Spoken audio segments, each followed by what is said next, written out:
a task. These functions are input, storage, processing, and output. So, now I am going to tell you about these functions. First of all is input. The giving of information or data to the computer with the help of input devices is known as input process.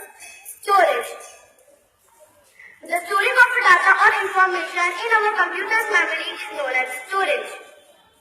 Processing. The manipulating of the data or information by our CPU's memory, that is central processing unit memories, is known as processing. And last, the giving out of information or data by our computer is known as output. So I have explained you all, I have given you all the definition of input, storage, processing and output.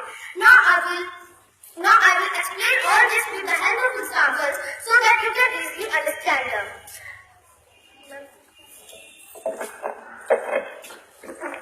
First of all, you can see that, just imagine that this is a refrigerator and I have gone to a shop when I was coming in the morning and I have bought a chocolate.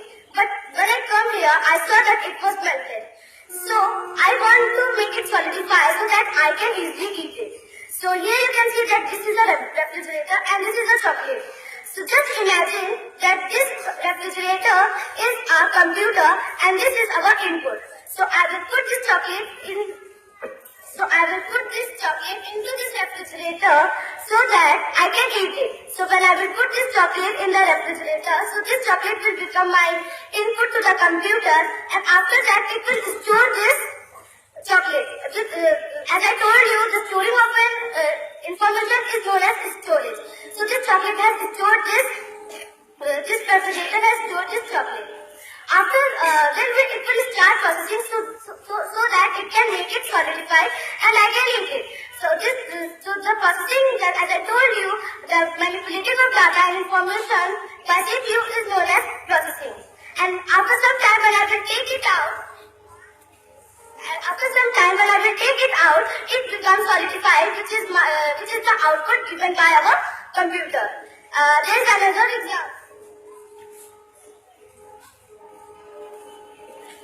There is another example of this microwave. Just imagine that this is a microwave and let me tell you that I have to bake a cake for my mother for her birthday. So these are some ingredients. These ingredients are my input and this microwave is a computer.